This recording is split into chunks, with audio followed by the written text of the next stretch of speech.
Muntik na maiwan. Akin to, bahala kayo dyan. Favorite ko to eh. Yan yung gusto kong flavor. Pero yung naalala ko dyan, hindi ko favorite. Oo. Ano ba ito? Ano muna yan? Basahin mo natin yung intro natin. Ay, ako ba?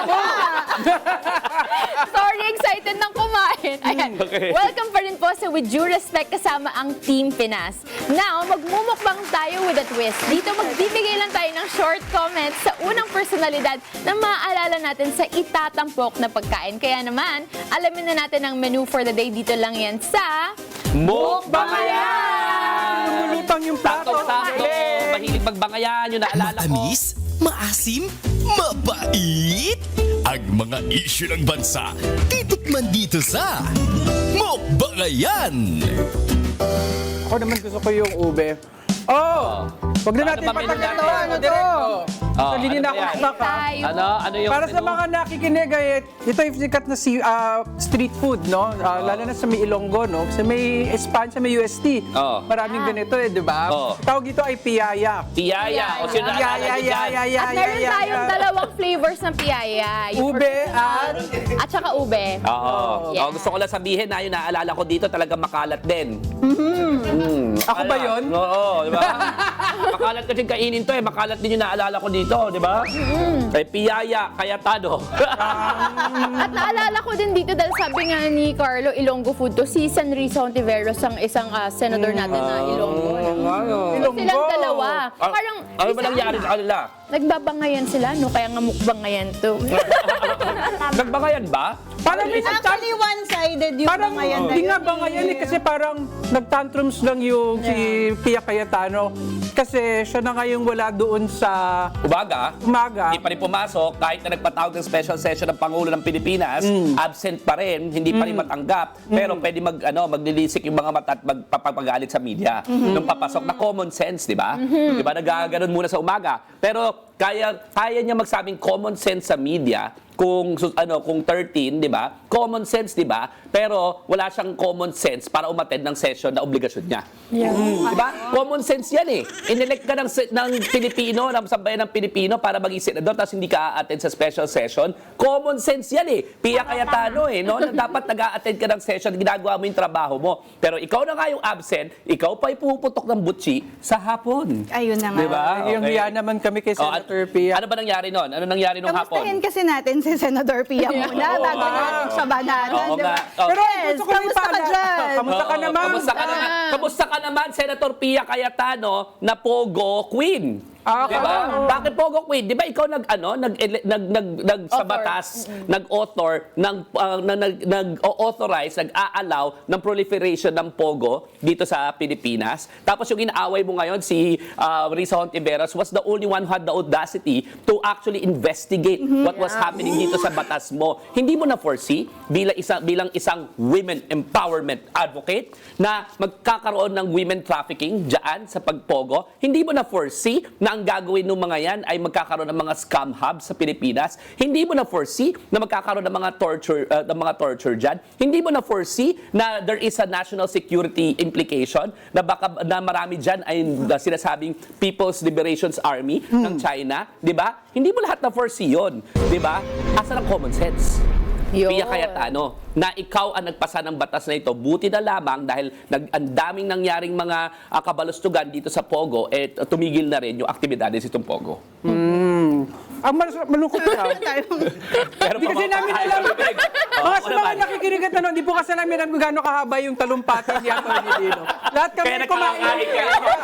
Ngayon, lahat mo may mga laman ng mga bibig namin na piyaya. Kasi kami nag-enjoy na din. Okay, mga kababayan at mga nakikinig sa atin, ang pinag-uusapan nila yung usapin sa anti-hospital detention, di ba?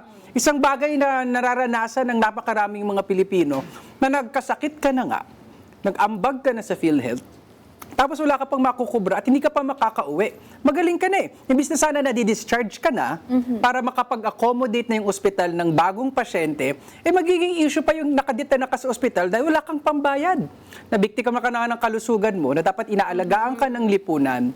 Biktima ka pa ng sitwasyon. Yun yung sinusubukang gamutin. Imbis na pinag-uusapan yung issue na kinakarap ng mga taong bayan, parang naging issue na naman ni naging about her na naman kay Sen Pia. Alam mo, feeling ko gusto mangyari ni Senator Pia kasi mukhang tapos na yung sa Netflix na sinimula ni Alan Peter Cayetano. So, season na niya. Spin-off na niya. Uso kasi ngayon, di ba kapag may bagong palabas at may mga artistang gustong bumida ng sarili nilang palabas, baka nag-audition si Sen Pia ng kanyang spin-off episode ng Senetflix. Kamusta ba ang talent ni Senator Pia Cayetano sa pag-Facebook Live? Kasi alam natin na ang sikreto dito sa Senetflix na success ay Facebook Live na pang-promote ng Senetflix. Pero sa akin, babalikan ko lang yung point, no? Kumbaga parang ang lumabas dun sa plenary, hindi siya debate eh. Nung pinapakinggan ko at pinapanood ko yung nangyayari. So meron tayong Senator Risa Hontiveros. At ang kanyang isinusulong ay huwag mapunta sa ordinaryong mamamayan at lalo na sa may hirap na mga pasyente ang burden na magbayad ng hospital bill na hindi naman nila afford kahit na kinailangan nila ang hospital services. So si Senator Risa Hontiveros, ginawa nito ng solusyon. Nag-identify siya ng iba't ibang institusyon ng gobyerno kayang magbayad ng hospital bills.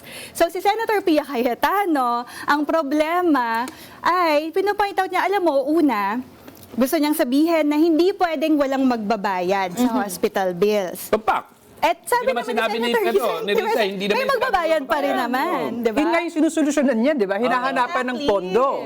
Tapos pangalawang sabi niya, gusto kitang tulungan na maayos ang bill na ito. Pero nang pinapakinggan ko, kung paano niya nilalabas yung kanyang mga tanong, sa tono pa lang, hindi siya tonong pagtulong, pero tonong paninisi. Tonong paninisi na hindi mo inilagay sa bill mo kung ano man yung sinasabi mo at paulit-ulit pa niyang ininsist. Sige nga, basahin mo kung nasan dyan sa bill mo. Yung provisions. Hindi collaborative. Oo, diba? Unparliamentary, hindi collaborative, butangera. Correct. Butangera. Yung tunog nito, no? Imbis na magtulong tayo dito para ayusin yung batas, butangera. Bungangera. Naalala mo- Tingitera, tingin ko, ha? Ayun Tingitera, kasi din. si Alan, si Pia na ngayon, ang na-recognize na healthcare, women empowerment, Correct. na lahat ng mga fields supposedly ni Pia Cayetano, di ba? Health and women empowerment. Yes. Kaya nga nagpupuputak parang butangera ang labas, hindi na collaborative yung atmosphere. Very unparliamentary. Alam mo yung sa trabaho, di ba? Pag merong dynamic sa trabaho na alam mo may mas magaling na sa'yo. Tapos ang iyong role para ipaalala sa mga nagtatrabaho kasama mo ay mas magaling pa din ako, ipakita kung paano siya nagkakamali. Yung panibagong tao or yung ibang tao, ipapakita mo kung paano siya nagkakamali. At yun ang kondukta ni Senator Pia Cayetano nung mga nakaraang araw sa Senate floor. Hindi na para tulungan ang kasama niya magtrabaho para mag-improve ang batas para sa ordinaryong mamamayan, kundi ipakita kung gaano ka incompetent si Senator Risa Hontiveros, malas niya. Diba? Very competent si Senator Risa Pinapinaw kay Hontiveros. Senator Risa, hindi niya pinatulan, ha? Yeah. She was really saying, that's the reason why we're in the period of amendment. We can actually call for a break if you want to explain it a little bit in greater detail. But I'm happy to get your amendment. I'm happy to accommodate you. At hindi nakipagsigawan. Hindi talaga. Diba? Very statesman-like, very, or stateswoman-like, di ba? Very, up for the August chamber. Very of the presidentiable. In fairness, very Sabi ng presidential. ibang mga child development experts, pag yung isang bata ay nagtatantrums, hayaan mo lang maglupasay sa sahig at marirealize niya din one point na parang mali yung ginagawa niya.